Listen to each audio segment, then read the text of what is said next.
Bismillahirrahmanirrahim. Innal hamdalillah nahmaduhu wa nasta'inuhu wa nastaghfiruh wa na'udzu billahi min shururi anfusina wa min sayyiati a'malina. May yahdihillahu fala mudilla lahu wa may yudlil fala hadiya lahu. Asyhadu an la ilaha illallah wahdahu la syarika lah wa asyhadu anna Muhammadan abduhu wa rasuluh sallallahu alaihi wa ala alihi wa sahbihi wa sallama taslima katsira. Amma ba'd, fa inna asdaqal hadits kitabullah wa khairal hadi hadi Muhammad sallallahu alaihi wa ala alihi wa sallam, wa syarrul umuri muhdatsatuha wa kullu muhdatsatin bid'ah wa kullu bid'atin dhalalah wa kullu dhalalatin finnar. Sudah kita kaji penjelasan dari para ulama berkaitan dengan hukum beristighatsah kepada selain Allah Subhanahu wa taala dan juga berdoa, yakni minta-minta kepada selain Allah Subhanahu wa taala, dan itu semua dihukumi sebagai asyirkul akbar, syirik besar yang menyebabkan pelakunya keluar dari Islam. Dalam kesempatan ini, ikhwan fillah a'azakumullah, akan kita kaji satu persatu dalil-dalil yang disampaikan oleh Syekhul Islam Muhammad bin Abdul Wahhab rahimahullah ta'ala berkaitan dengan masalah ini. Yang pertama, dalam surat Yunus ayat 106. Wa qaulullahi ta'ala, dan firman Allah Subhanahu wa ta'ala, wa la tad'u min dunillahi ma la yanfa'uka wa la yadhurruk fa in fa'alta fa innaka idzan minadh dhalimin. Dan jika engkau, yakni Rasulullah sallallahu alaihi wa alihi wasallam, masih suka minta kepada selain Allah sesuatu yang tidak bisa memberimu manfaat dan juga tidak bisa mendatangkan madarat kepadamu, fa in fa'alta, jika engkau melakukannya, wahai Rasulku Muhammad sallallahu alaihi wa alihi wasallam, fa innaka idzan minadh dhalimin, maka sungguhnya engkau ketika itu, idzan itu hina idzin, minadh dhalimin, termasuk orang-orang yang zalim, yakni termasuk orang musyrik, karena orang musyrik itu ialah orang yang paling zalim, seperti yang disebutkan dalam surat Luqman, inna syirka la zulmun azim. Dalam ayat ini, ikhwan fillah a'azakumullah, jelas lafaz wa la tad'u min dunillah.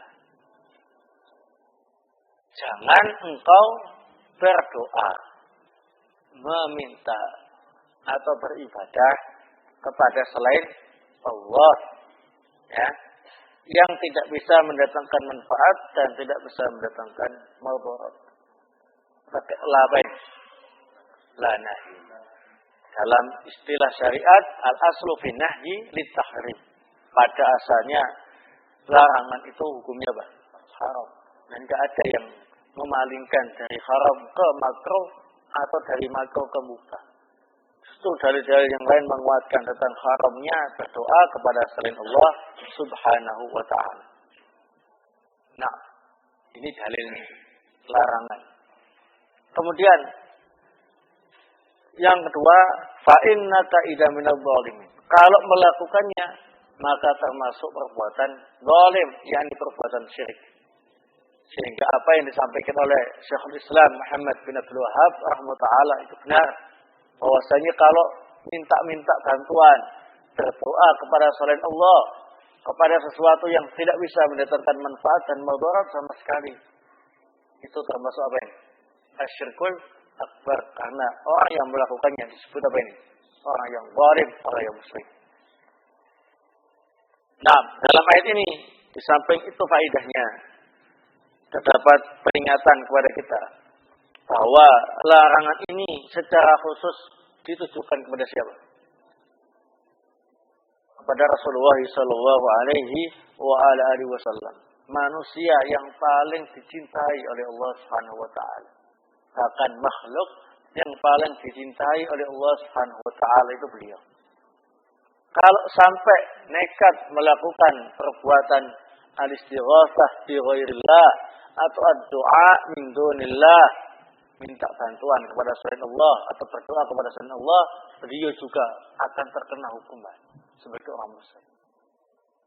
Artinya tidak pandang bulu.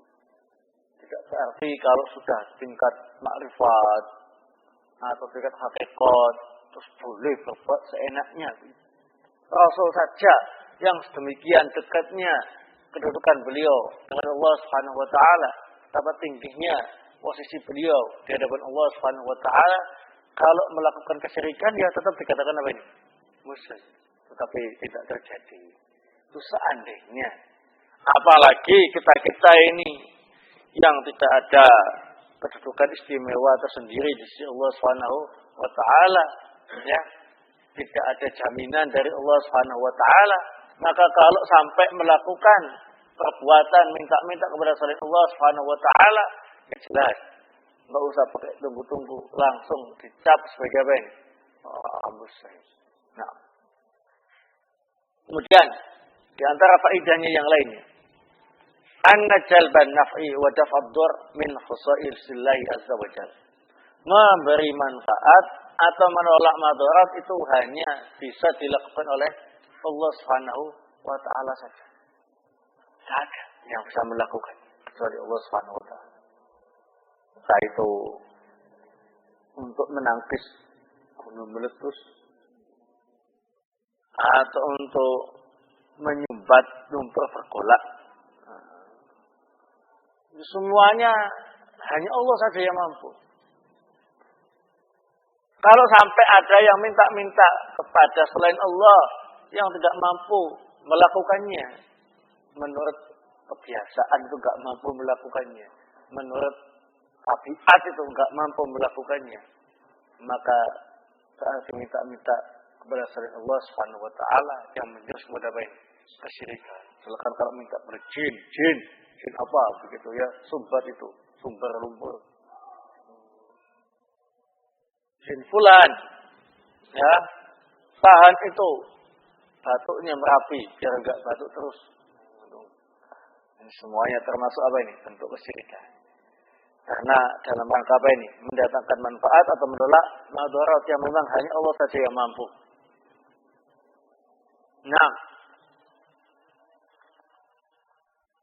dalam Fathul Majid dijelaskan. Qala Ibnu Atiyah. Ibnu Atiyah, ini ahli tafsir, menjelaskan tentang ayat ini, surat Yunus ayat 106. Makna ayat ini, qila li, dikatakan kepada saya, yakni Rasulullah sallallahu alaihi wasallam, wala tad'u, jangan kamu berdoa, bahwa atfun al-aqim, wa hadzal amru wal mukhatabah lin nabi sallallahu alaihi wasallam. Ini ataf kepada lafaz aqim, yakni lafaz ayat sebelumnya, dan ini perintah ditujukan kepada Nabi sallallahu alaihi wasallam. Idza kanat hakada fahara ayyuhaddara min dzalika ghairu. Jika memang ini perintah langsung ditujukan kepada Nabi, maka yang lain itu lebih layak untuk berhati-hati. Ya. Nah. Wal khitabu kharaja ma'arajal khusus wa huwa 'am lil ummah. Memang secara khusus ditujukan kepada Nabi, tetapi hukumnya berlaku apa ini? Umum untuk semua umat beliau. Dengan kaidah apa ini? Al-ibratu fi umumil lafzi la fi khususis sabab. Ini kaidah yang disepakati oleh para ulama, bahwa hukum itu diambil dari keumuman lafaz, bukan dari kekhususan sebab. Memang ini ditujukan secara khusus kepada siapa? Rasulullah Shallallahu Alaihi Wasallam. Tetapi lafadznya umum, sehingga yang dijadikan hukum itu ialah keumuman lafadz itu. Kecuali kalau memang ada nas yang menyatakan ini khusus untuk beliau. Jadi kalau kasus menimpa seseorang sahabat misalkan, itu bukan berarti hukum yang berkaitan dengan masalah itu khusus untuk sahabat yang mengalami kasus itu. Tapi untuk semua umat. Kecuali kalau memang ada pernyataan ini khusus untukmu. Bukan untuk yang lainnya. Ini khusus untuk Nabi, bukan untuk yang lain. Ini tidak ada. Berarti larangan berdoa kepada selain Allah Subhanahu wa taala berlaku untuk beliau sallallahu alaihi wa ala alihi wasallam, juga berlaku untuk umatnya. Tentunya wali-wali juga berlaku ya. Yang dikatakan wali itu, yang silakan berbuat sesukanya itu katanya ya. Pada setingkatan ma'rifat atau hakikat, sehingga melakukan kesyirikan pun tidak masalah. Kenapa? Sudah kenal baik sama Allah Subhanahu wa taala. Bantahan terhadap mereka. Nabi ini bukan sekedar kenal baik, tapi memang orang yang terbaik di sisi Allah Subhanahu wa taala. Dilarang melakukan semacam itu. Loh kok sembarangan mereka mengatakan wali-wali saya itu secara zahir memang kelihatannya melakukan kesyirikan. Tapi secara batin mereka sedang beribadah dalam rangka mengagungkan Allah Subhanahu wa taala. Ya, ini adalah ucapan-ucapan mereka-mereka yang sudah buta mata hatinya. Qala Abu Ja'far bin Jarir fi hadhil ayat. Al-Imam Abu Ja'far Ibnu Jarir At-Tabari dalam ayat ini mengomentari ya. Yaqulu ta'ala dzikruh wa la tad'u ya Muhammad min duni ma'budik wa khaliqik syai'an la yanfa'uka fid dunya wala fil akhirah wa la yadurruka fi dinin wala dunya. Yakni bidzalikal ahliha wal asnam. Allah Subhanahu wa taala dalam ayat ini menyatakan, wahai Nabiku Muhammad, kamu jangan berdoa kepada selain zat yang layak engkau sembah, yakni Allah, kepada selain yang menciptakanmu, yakni selain Allah, yang mana tidak bisa bermanfaat bagimu baik di dunia ataupun di akhirat, yang tidak bisa memberi madarat baik duniamu atau agamamu, yakni jangan berdoa kepada berhala-berhala atau sembahan-sembahan selain Allah Subhanahu wa taala.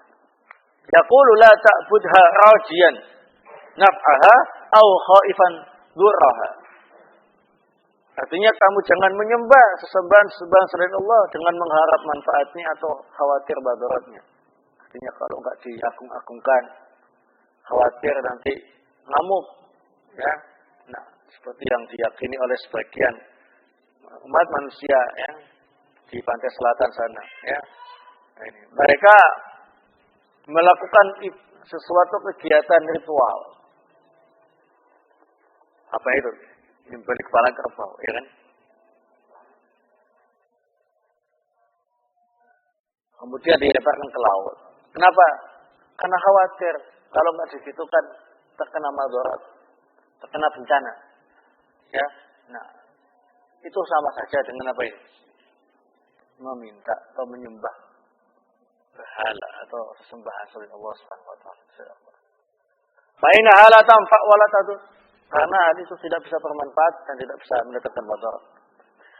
Fa in fa'ata dzalik, jika engkau melakukan semacam itu, fada'autaha, dan kamu nekat berdoa kepada berhala-berhala tadi min dunillah, dari selain Allah, fa innaka idzan minadh dhalimin, maka sesungguhnya engkau termasuk orang yang zalim. Yaqulu minal musyrikin billah adh-dhalimin nafsi, yakni termasuk orang yang berbuat syirik kepada Allah, yang menzalimi diri sendiri. Jadi yang dimaksud adh-dhalim di sini ialah al-musyrik. Nah,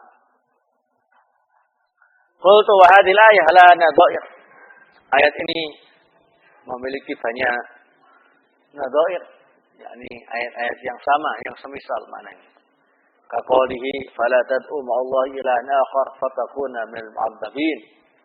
Jangan kamu meminta kepada sesembahan yang lain di samping meminta kepada Allah, maka kamu akan menjadi orang yang apa? diazab. Ini sebagai tambahan faedah. Bukan sekedar melakukan kesyirikan, tapi juga akan diazab nanti.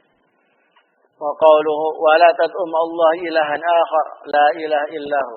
Janganlah engkau di samping meminta kepada Allah juga meminta kepada sembahan yang lain. Tidak ada yang berhak disembah kecuali Dia. Fa fi hadhil ayat bayan anna kulla mad'uin yakun ilahan. Dari ayat-ayat ini dapat kita ambil faedah bahwasanya semua yang diminta-minta itu disebut ilah. Semua yang diminta-minta, yang dipuji-puji disebut apa ini? Ilah, sesembahan. Entah itu berupa patung, entah itu berupa apa? Ya, kuburan, atau penghuni kubur, atau jin, atau keris, atau akik, atau pohon, ya, dan lain-lain. Itu kalau diminta-minta, diagung-agungkan selain Allah Subhanahu wa taala dengan penuh berharap supaya dapat manfaat dan rasa takut nanti kalau enggak disembah-sembah kayak gini nanti kualat atau kena madarat, ya, semuanya namanya apa ini? Ilah. Wal ilahiyah haqqulillah la yasluhu minha syai'un li ghairi. Padahal yang berhak untuk disembah itu hanyalah Allah Subhanahu wa taala dan tidak layak diberikan kepada siapapun selain Allah. Walihada qala la ilaha illahu. Oleh sebab itulah Allah menyatakan dalam firman-Nya tadi la ilaha illah wa la tad'u ma'allahi ilahan akhar la ilaha illah. Kama qala ta'ala, demikian pula sama seperti firman Allah Subhanahu wa taala, dzalika bi anna Allah wal haqq wa anna ma yad'una min dunihi huwal batil wa anna Allah wal aliyyul kabir. Demikian itu bahwa sesungguhnya Allah adalah sembahan yang hak dan apa saja yang mereka sembah selain Allah adalah sesembahan yang batil. Dan bahwasanya Allah Subhanahu wa taala Maha tinggi lagi Maha besar. Wa hadha huwa at-tauhid alladhi ba'atha Allah bihi rusulahu wa anzala bihi kutubahu. Dan inilah tauhid yang memang Allah mengutus para rasul untuk menyampaikannya dan memang Allah menurunkan kitab-kitab untuk menjelaskannya. Kama qala ta'ala wa ma umiru illa liya'budullaha mukhlishina lahud-din. Tidaklah mereka diperintah kecuali untuk beribadah dengan ikhlas, mengikhlaskan agama untuk Allah Subhanahu wa taala. Wad-din kullu ma yudanu Allah bihi minal ibadat adh-dhahira wal batinah. Ad-din itu ialah setiap amalan untuk mendekatkan diri kepada Allah Subhanahu wa taala, yaitu berupa ibadah baik yang zahir maupun yang batin. Jadi ad-din itu ialah ajaran agama yang meliputi ibadah zahir dan batin untuk mendekatkan diri kepada yang disembah. Kalau yang disembah itu Allah, ya dinullah, dinul Islam, ya. Kalau yang disembah selain Allah Subhanahu wa taala, ya dinul kufar, dinus saw, agama yang jelek. Wa fasarahu Ibnu Jarir fi tafsir bid-du'a.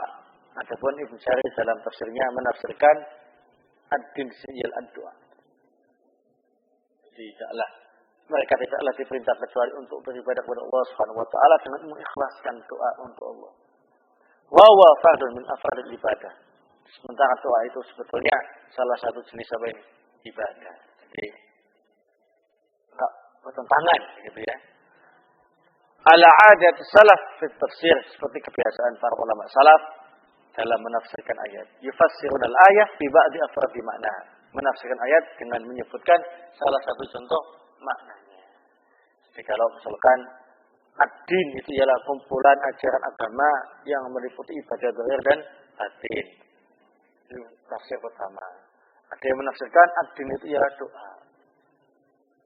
Nah, tapi ini ad-tafsir bil misal, menafsirkan ayat dengan menyebutkan salah satu contohnya. Doa termasuk apa ini? Bagian ibadah. Berarti tidak bertentangan. Nah, yufassirun al-ayah bi ba'di afradi makna. Faman sarafa min syai'an bi qabrin aw sanamin aw watanin aw ghairi dzalika faqad ittakhadahu ma'budan wa ja'alahu syarika lillahi fil ilahiyyati allati la yastahiquha illahu. Barang siapa yang menyerahkan atau mempersembahkan salah satu jenis ibadah ini untuk kuburan atau patung, atau berhala, atau yang selain itu, maka taat telah menjadikan itu semua sebagai sesuatu yang disembah dan sebagai sekutu untuk Allah dalam hal sesembahan. Padahal tidak ada yang berhak disembah kecuali siapa? Allah Subhanahu wa taala. Kama qala ta'ala, wa may yad'u ma'allahi ilahan akhar la burhana lahu bih fa inna ma hisabu 'inda rabbih innahu la yuflihul kafirun. Nah, siapa yang meminta di samping meminta kepada Allah juga minta kepada sesembahan yang lain, maka tidak ada dalil yang benar untuknya dan hisabnya nanti akan ada di sisi Allah Rabbnya. Sungguhnya orang kafir tadi tidak beruntung. Pada bayan Nabi hadil ayat wa nahwiya, jelaslah dengan ayat ini dan sejenisnya, ana da'wata ghairillah kufrun wa syirkun wa dhalal, bahwa minta kepada selain Allah itu termasuk kekufuran, kesyirikan dan kesesatan. Ini dalil yang pertama dalam surat apa itu? Yunus ayat 100. Nah, wala tad'u min dunillah ma la yanfa'uka wa la yadhurruka fa in fa'alta fa innaka idzan minadh dhalimin. Dalam Fathul Majid disebutkan dalil-dalil yang lainnya. Ya, yang semakna. Di antaranya tadi, fala tad'u ma'allahi ilahan akhar fatakuna minal mu'adzabin. Wala tad'u ma'allahi ilahan akhar la ilaha illahu. Wala tad'u ma'allahi ilahan akhar. Ya. La ilaha illahu. Ini semuanya wala tad'u, ini wala tad'u, ini juga apa ini? Wala tad'u min dunillah. Sama. Kemudian dalil yang kedua. Wa qaulullahi ta'ala, dan firman Allah Subhanahu wa taala di surat Yunus ayat 107. Berarti ayat berikutnya, ya. Wa ayyamsasqallahu bidurrin, dan jika Allah Subhanahu wa taala menimpakan suatu kemadaratan kepadamu, wahai Nabi Muhammad sallallahu alaihi wasallam, entah itu penyakit, entah itu apa lagi, kefakiran, kemiskinan, ya, nah, kesedihan, kesusahan, ya. Fala kasifa lahu, maka tidak ada yang bisa menghilangkannya. Tidak ada yang bisa menghilangkannya. Illa, kecuali Dia, ini Allah Subhanahu wa taala. Wa ayyuridka bi khairin, dan jika Allah menghendaki engkau mendapat kebaikan, ya, menakdirkan engkau mendapatkan kebaikan, entah kekayaan, entah kesuksesan, atau sesuatu yang baik yang lainnya, fala radda li fadlihi, maka tidak ada yang mampu untuk menolak fadilah dari Allah tadi itu darinya. Yusibu bihi man yasha'u min ibadihi, Allah Subhanahu wa taala memberikan hal itu kepada siapa saja dari hambanya yang Allah kehendaki. Wa wal ghafurur rahim, dan Allah Subhanahu wa taala Maha Pengampun lagi Maha Penyayang. Nah, dalam ayat ini, ikhwan fillah a'azakumullah, terdapat faedah. Yang pertama, yang bisa kita ambil, anal khair wasyarr muqaddaran min Allah. Yang namanya kebaikan, kejelekan itu semuanya telah ditakdirkan oleh Allah Subhanahu wa taala. Siapa saja yang akan dapat kebaikan, siapa saja yang akan dapat kejelekan, itu semuanya sudah ditakdirkan oleh Allah Subhanahu wa taala. Kalau sudah ditakdirkan si fulan akan dapat kebaikan, enggak ada seorang pun dari makhluk Allah Subhanahu wa taala yang kemudian menimpakan kejelekan kepada dia, menolak, ya, atau menghalangi sampainya kebaikan kepada orang yang sudah ditakdirkan akan mendapat kebaikan. Ya, ini jelas tadi pernyataan dari Allah Subhanahu wa taala. Wa ayyuridka bi khairin fala radda li fadli. Termasuk siapa saja yang Allah takdirkan akan mendapat kejelekan, mazharat. Entah itu penyakit, entah itu kemiskinan, entah itu kegagalan, ya, kegagalan dalam usaha atau yang lainnya, ya. Nah, maka tidak ada seorang pun yang bisa kemudian membuat dia sukses, membuat dia selamat. Dan tidak ada seorang pun yang bisa menghilangkan kejelekan-kejelekan dari orang itu. Kecuali siapa? Allah Subhanahu wa taala. Fala kasifalahu illahu. Tidak ada yang bisa menghilangkan kecuali Allah Subhanahu wa taala. Kan jelas ya? Ya, jelas. Nah, dari sini kok sampai ada orang yang ketika ingin mendapat kebaikan, mintanya ke siapa? Ke selain Allah. Minta ke kuburan, wali songo. Minta ke jin-jinnya. Minta ke katanya penghuni gua keramat, penunggu pohon keramat, penjaga laut pantai selatan, pantai utara, ya, atau samudra Hindia atau yang lainnya, ya. Maka berarti dia telah meletakkan sesuatu pada tempatnya. Salah alamat, ya kan? Salah alamat. Walaupun mereka ngotot dalam meminta, mereka yang diminta itu enggak mampu untuk memberinya. Demikian pula ketika mereka mendapat musibah, penyakit yang enggak kunjung sembuh, ya, kemiskinan yang tidak kunjung sirna, terus menerus menghimpit keluarganya. Loh kok ternyata minta kekayaan kepada selain Allah, minta pesugihan kata orang Jawa itu, ya, ke kuburan wali, ke kerisnya, ke jin-jinnya, misalnya salah alamat. Kenapa? Fala kasifalahu illahu. Enggak bisa menghilangkan itu semuanya kecuali Allah. Sudah salah alamat, jenis minta-mintanya tadi itu disertai dengan pengagungan, yakni dengan memberi sesajen atau memberi apa ini? Ya, bentuk-bentuk aktivitas ritual tadi. Pakai ngasih sodako, nyembeli sesuatu, ya, atau nadar-nadar. Kalau saya nanti mbah sembuhkan, saya bernadar begini-begini, ya. Nah, ini termasuk jenis apa ini? Asyirku billah, syirik. Ya. Nah, kalau kita minta kepada Allah gimana? Kepada Allah. Kan menunduk-nunduk, ya, sambil nangis, memohon-mohon, ya kan? Mereka juga sama, ketika di hadapan orang yang telah mati, yang dikubur itu, dia nangis-nangis, ya memohon-mohon. Ya, nah, sama. Berarti mereka menyamakan Allah dengan yang lainnya dalam masalah itu. Itulah yang namanya apa ini? Asyirku billah. Kemudian faedah yang kedua dari ayat ini, isbatu sifatil iradah lillah ala wajhi yaliku bijalali. Kita menetapkan adanya sifat iradah bagi Allah. Allah itu berkehendak. Ya, Allah itu apa? Berkehendak. Dari mana dalil? Wa ayyuridka bi khairin fala rada li fadli. Jika Allah berkehendak engkau mendapat kebaikan, maka tidak ada yang akan bisa menolak apa ini? Fadilah dari Allah tadi. Ya. Nah, kalau Allah punya sifat berkehendak, makhluk punya sifat iradah apa enggak? Makhluk itu punya kehendak enggak? Punya kehendak, ya.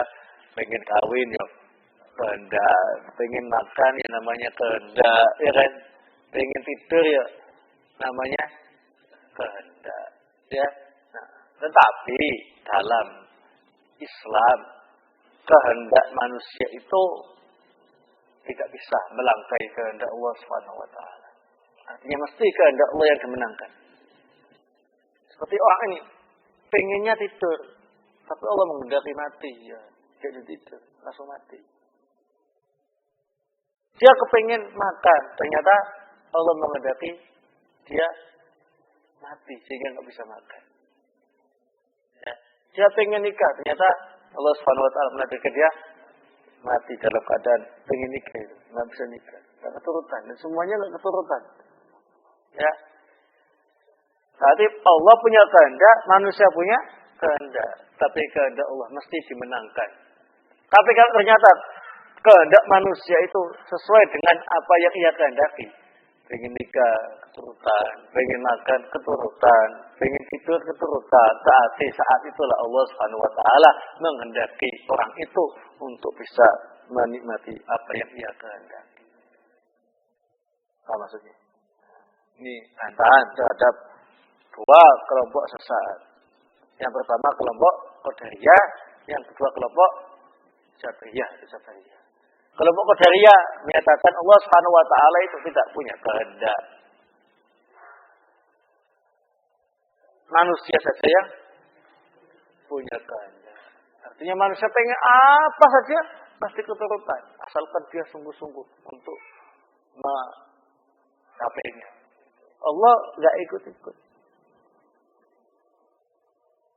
Adanya wa ayyuridka bi khairin fala radda li fadli. Jelas. Kalau Allah menghendaki, namanya berarti Allah berkehendak. Kemudian kelompok yang kedua yang sesat Jabriyah. Manusia tidak punya kehendak. Semua kehendak itu milik Allah. Jadi kalau kita pengen makan itu ialah kehendak dari Allah, bukan kehendak saya. Ada orang pengen nikah itu kehendak Allah, itu bukan dia yang punya pengen. Ada Allah pengen nikah, pengen kawin, macam-macam. Waliyadzubillah. Ya, nah, sehingga mereka itu berpendapat manusia ini bagaikan daun yang ditiup angin. Kemana saja angin bertiup, daun-daun itu apa? Ikut terbangsa. Ya, nah, ini bantahan dari mereka. Nah, apa bantahannya? Seperti itu. Ya, secara akli saja manusia itu punya apa? Kehendak, punya keinginan, ya. Sehingga dua-duanya sesat. Adapun kalau Ahlussunnah wal Jamaah itu berada di antara dua tadi. Kanan sesat, kiri sesat. Ahlussunnah itu terus tengah. Lurus. Allah punya kehendak, manusia punya kehendak. Tetapi kehendak manusia tidak bisa melangkahi kehendak Allah Subhanahu wa taala. Dan kehendak Allah tidak sama dengan kehendak manusia. Dalam arti tidak sama itu jenis iradahnya itu tidak sama. Kenapa? Kok tidak sama? Satunya khalik, satunya makhluk. Yang namanya khalik sama makhluk itu tidak akan pernah sama. Mungkin namanya saja sama-sama kehendak, tapi bagaimana wujud kehendaknya itu tidak sama. Laisa kamitslihi syai' wa huwas samiul basir. Kemudian yang ketiga, isbatu sifatil masyiah lillah, menetapkan adanya sifat al-masyiah bagi Allah Subhanahu wa taala. Ini disampaikan berdasarkan ayat tadi. Yusibu bihi may yasha'u min ibadi. Allah Subhanahu wa taala akan menimpakan itu, ini keutamaannya akan diberikan kepada hamba-hamba yang Allah kehendaki. Yasha. Seperti punya sifat apa ini? Masyiah. Kenapa kok disebutkan secara khusus? Iradah sama masyiah itu memiliki makna yang sama. Memiliki makna yang sama. Memiliki maksud yang sama. Tetapi lafadznya apa ini? Berbeda. Disebutkan untuk mengingkari orang-orang Asy'ariyah. Ya. Yang hanya mengakui sifat iradah. Ya. Sifat masyiah, enggak, udah sama saja, iradah saja, enggak usah masyiah. Ahlussunnah wal Jamaah, apapun yang Allah tetapkan, ya ditetapkan ada iradah, ada masyiah. Walaupun sama-sama maknanya, walaupun sama-sama maksudnya, ya. Nah, walaupun sama-sama makna dan maksudnya tetap disampaikan. Kenapa? Karena satu disebutkan dengan lafaz iradah, satunya dengan lafaz apa ini? Masyiah. Kemudian yang keempat, isbatu kamali mulki wa sultan. Dalam ayat ini Allah Subhanahu wa taala menunjukkan pada kita betapa sempurna kekuasaan Allah Subhanahu wa taala. Kalau ada yang bertanya, dari sisi mana kesempurnaan kekuasaan Allah Subhanahu wa taala dalam ayat ini?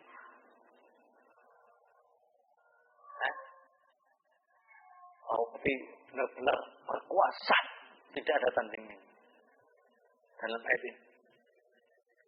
Ya, kesimpulan dari ayat.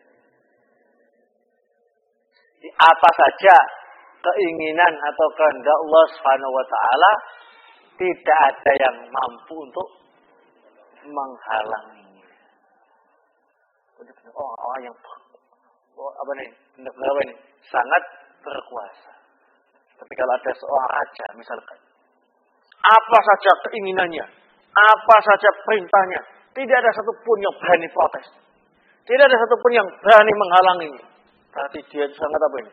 Berkuasa di tempatnya tadi itu. Ya, adi kuasa. Adi itu. Artinya apa, Pak? Adi itu. Baik. Adi kuasa itu yang sangat apa ini? Yang sangat besar kuasaannya. Adi kuasa. Nah. Tapi kalau raja paling-paling dia adi kuasa di tempatnya. Buktinya ketika di tempat yang lainnya dia nggak punya kekuasaan, dia masuk pun harus bawa visa. Ya. Waktunya dibatasi, nggak bisa seenaknya bikin aturan di negara orang lain, ya kan? Nah, itu berarti terbatas kekuasaan manusia. Sementara Allah Subhanahu wa taala kekuasaannya itu meliputi seluruh alam semesta. Itulah yang dimaksud dengan kamalu sultanihi. Betapa sempurna kekuasaan Allah Subhanahu wa taala. Dalam ayat ini. Kemudian dalam ayat ini juga terdapat faedah. Isbatu ismain min asma'illah wa huma al-ghafur wa rahim yatadammanani sifatal maghfirah wa rahmah.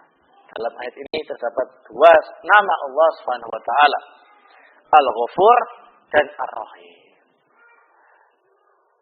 Yang mana nama Allah Al-Ghafur dan Ar-Rahim ini mengandung sifat. Al-Ghafur mengandung sifat apa ini? Maghfirah. Ar-Rahim mengandung sifat Ar-Rahmah. Nah, inilah kemarin ketika kita kaji Al-Qawaidul Salah fi asma'illahi wa sifatihi al-uliyah. Ini sebuah kitab karya ulama besar zaman ini, Syekh Muhammad bin Shalih Al-Utsaimin rahimahullah tentang kaidah-kaidah Ahlussunnah dalam memahami nama-nama dan sifat Allah Subhanahu wa taala. Di antaranya ini, kalau sifat Allah, kalau namanya Allah Subhanahu wa taala itu berasal dari mutaaddi, maka mengandung 3 perkara yang harus diimani. Mutaaddi itu ya dalam bahasa Indonesia kalimat aktif. Ya, kata aktif.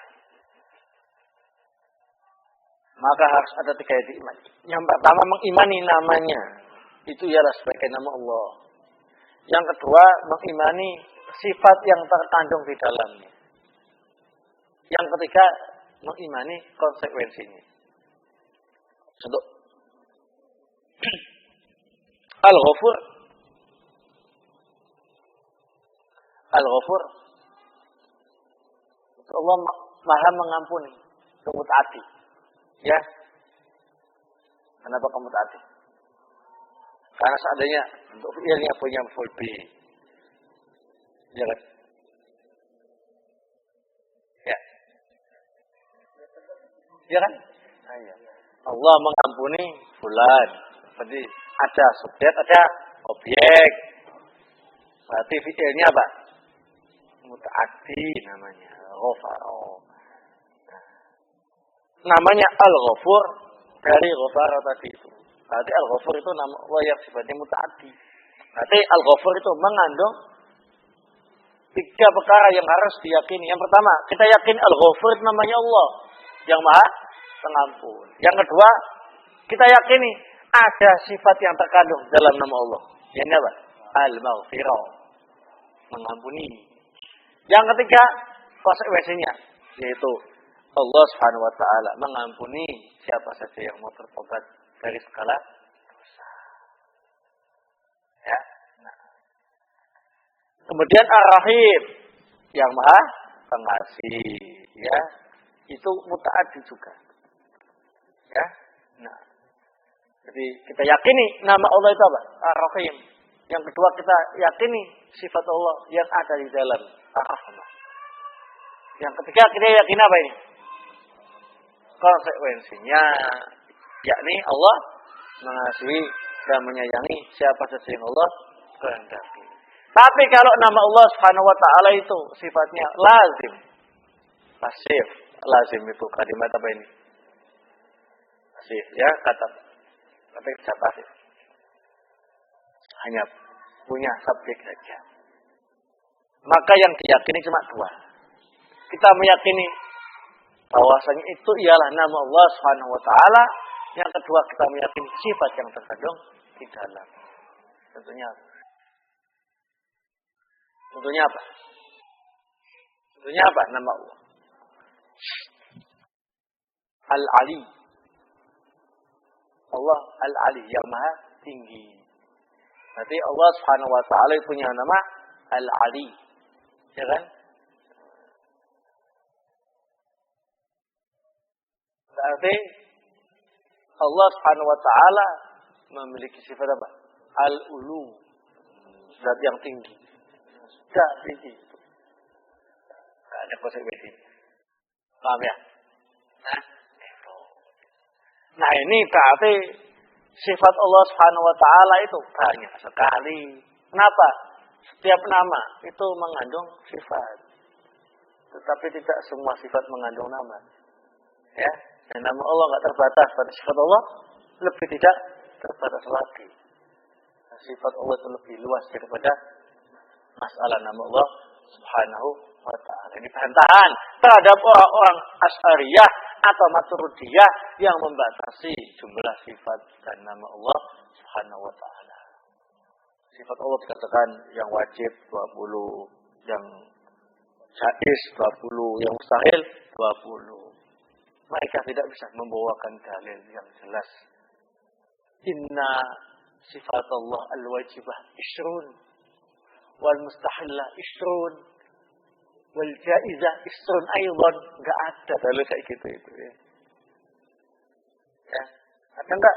Tidak ada. Yang ada ialah main logika. Karena memang orang Asy'ariyah dan Maturidiyah itu masih terpengaruh dengan pemikiran Mu'tazilah aqlaniyun, ya, yang sangat memuja akal. Gitu. Oh, enggak usah sifat rahmat, enggak ada sifat rahmat.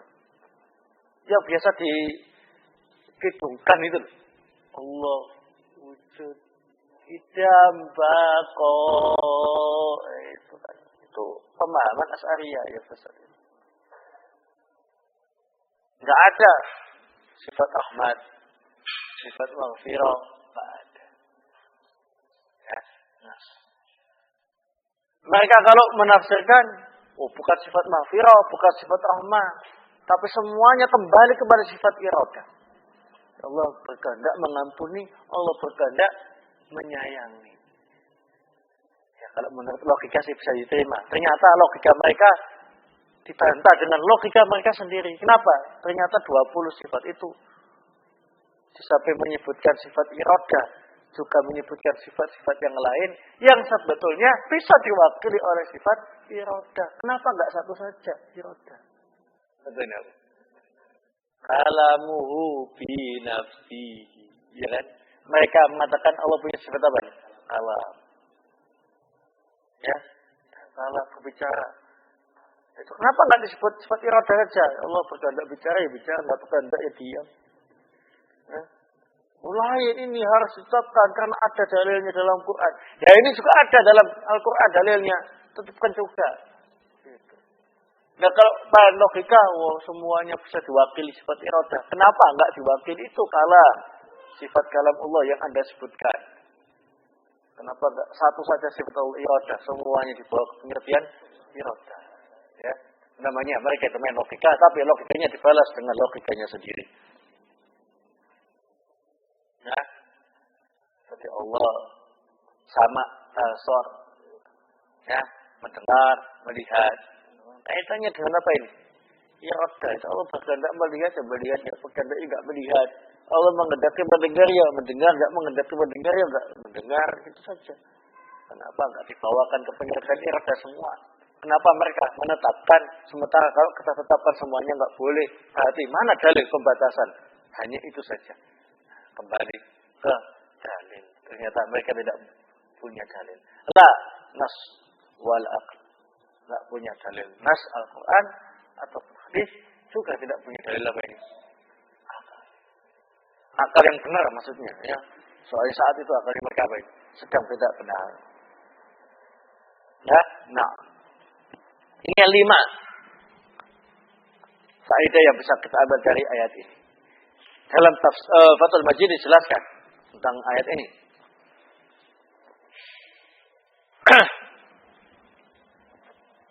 Wa ayyam sasqallahu bidurrin fala kashifa lahu illa hu wa ayyuridka bi khairin fala raja li fadlihi.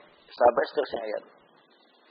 Fa innahu al-munfarid bil mulki wal qahri. Dalam ayat ini menunjukkan Allah itu tunggal dalam memiliki dan menguasai. Wal ata wal man'i, dan Allah itu tunggal dalam memberi dan menolak. Artinya tidak memberi. Wa dhurri wa naf'i. Allah itu tunggal dalam memberi madarat dan mendatangkan manfaat. Duna kulli ma siwa. Tidak ada urusan dengan siapapun. Artinya hak fiktu istilahnya itu ya. Hak apa ya? Fiktu ya. Hak tunggal. Hak khusus, hak tunggal yang tidak dimiliki oleh siapapun. Menguasai, memiliki, memberi, tidak memberi manfaat, memberi madarat, ya. Fa yalzamu min dzalika ay yakuna wal mat'u wahda. Nah, kalau sudah demikian, maka Allah yang layak untuk diminta. Kan Allah yang mampu, yang lainnya enggak mampu. Begitu. Fa'inal ibadah la tasluhu illa limaliki dzur wa naf'i. Karena menyembah itu tidaklah berhak diberikan kecuali kepada zat yang bisa memiliki madarat dan manfaat. Wala yamliku dzalika wala syai'a min ghairu ta'ala. Padahal yang lainnya tidak ada yang mampu memiliki itu selain Allah Subhanahu wa taala. Fawal mustahiqul ibadah. Maka Allah Subhanahu wa taala yang paling berhak untuk diibadahi. Duna man la yadur wa la yanfa. Bukan orang yang tidak bisa mendatangkan madarat dan juga tidak bisa mendatangkan manfaat. Nah, ini tentang masalah apa ini? Dalil yang kedua, ya. Surat Yunus ayat berapa itu? 107. Ya. Fala kasifalahu illa. Ini sebuah kasus, Pak. Jadi kalau tadi jelas larangannya. Wala tad'u min dunillah ma la yanfa'uka wa la yadur. Yang ini sebuah contoh kasus. Kasusnya ialah seandainya ada yang mendatangkan madarat. Siapa yang bisa menolaknya? Tidak ada. Allah saja yang bisa. Kalau ada kebaikan datang, siapa yang bisa menolak datanya kebaikan itu? Tidak ada. Hanya Allah. Nah kalau demikian, berarti salah besar kalau kamu itu minta supaya madarat itu hilang darimu. Tapi mintanya kepada selain Allah. Atau meminta kebaikan supaya datang kepada dirimu. Tapi mintanya kepada siapa? Selain Allah. Padahal sama-sama sepakat. Enggak ada yang mampu melakukannya kecuali Allah Subhanahu wa taala. Akhirnya mereka apa? Mengakui. Iya ya, kami mengakui. Hanya Allah yang bisa menghilangkan madarat dan yang bisa mendatangkan manfaat. Tetapi, nah ini sambung lagi nanti bahasanya. Tetapi, itu ada tetapinya. Walakin. Tetapi, ada kelanjutan pembahasannya nanti. Mereka melakukannya bukan karena itu. Soalnya itu sudah apa? Dibantah. Ya, melakukannya ialah dalam rangka bertawasul. Kami mintanya kepada Allah, cuma minta dulu kepada ini, Pak Wali Fulan, supaya Pak Wali Fulan ini minta kepada Allah Subhanahu wa taala. Ya, padahal dia sudah ngakui sendiri, saya minta ke Pak Wali Fulan untuk menyampaikan hajat saya kepada Allah Subhanahu wa taala. Berarti dia minta tolong kepada siapa? Selain Allah Subhanahu wa taala. urusan wali tadi minta langsung kepada Allah, benar seandainya mampu. Mau mati tidak mampu. Tapi urusan yang hidup tadi itu jelas dia ngomong, saya minta tolong ke Pak Wali tadi untuk menyampaikan hajat saya kepada Allah Subhanahu wa taala. Jelas dia minta tolong kepada yang seharusnya tidak bisa dimintai tolong.